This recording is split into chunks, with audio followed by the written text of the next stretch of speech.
સુરેન્દ્રનગર જિલ્લાના થાનગઢમાં ગ્રામ્ય દેવતા વાસુકી દાદાના મંદિરે વિશેષ પૂજા સાથે ઉજવણી। થાનગઢમાં કેટલા દેવી દેવોની પૂજા અને આરાધના થશે। આપણા પુરાણોમાં જણાવ્યા પ્રમાણે દરેક દેવીઓ માટે વિશેષ દિવસ, વાર, તહેવાર, ઉત્સવ કે પર્વ હોય છે, પણ કદાચ જેના દિવસને આખો મહિનો સમર્પિત એવા એકમાત્ર દેવાધિદેવ મહાદેવના શ્રાવણ માસનો પ્રારંભ તારીખ 12/2024 ઓગસ્ટથી થઈ ચૂક્યો છે અને એમાંય આ દિવસે શ્રાવણીયો સોમવાર, શ્રાવણ મહિનાના બીજા સોમવારે શિવ ભક્તો ભગવાન શિવને પ્રસન્ન કરવા માટે તેમણે દૂધ, બીલીપત્ર, ધતુરાના ફૂલ અર્પણ કરતા હોય છે। સમગ્ર વિશ્વમાં શ્રાવણ માસ દરમિયાન શિવની પૂજા આરાધના થાય છે। મારે વાત કરવી છે અત્રે થાનગઢના ગ્રામ્ય દેવતા શ્રી વાસુકી દાદા મંદિરે તારીખ 5મીના રોજ સોમવારે શ્રાવણ માસ બીજા સોમવારે ધામધૂમથી ઉજવણીની વાસુકી દાદા મંદિરના મહંત શ્રી પ્રશાંતગીરી બાપુ તથા શ્રી નીરજગીરી બાપુએ એક યાદીમાં જણાવ્યા મુજબ નાગ દેવતા શ્રી વાસુકી દાદા થાનગઢના ગ્રામ્ય દેવતા તરીકે પરંપરાગત રીતે પૂજાય છે।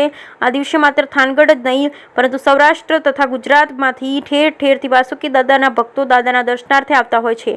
આ દિવસે મંદિરમાં મેળા જેવો માહોલ જોવા મળ્યો હતો। દાદાના ભક્તોએ ભાવપૂર્વક તલવટ, કુલેર, સાકર, દૂધ, નાળિયેર વગેરેનો પ્રસાદ ધરાવ્યો।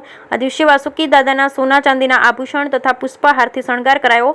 મંદિરની પરંપરા મુજબ દાદાની ફૂલ 3 આરતી થઈ હતી। ભક્તોએ દાદાના દર્શન કરી પોતાની મનોકામના પૂર્તિ માટે પ્રાર્થના કરી। શ્રાવણ મહિનાનો પહેલો સોમવાર પણ છે। શિવજીના સાચા મનથી પૂજા કરવાથી દરેક મનોકામના પૂરી થાય। જો ફક્ત શ્રાવણ મહિનાનો દરેક સોમવારે વ્રત કરવામાં આવે તો પણ શ્રાવણ મહિનો કર્યા જેટલું જ પુણ્યની પ્રાપ્તિ થાય। બ્યુરો રિપોર્ટ, જયેશભાઈ મોરી।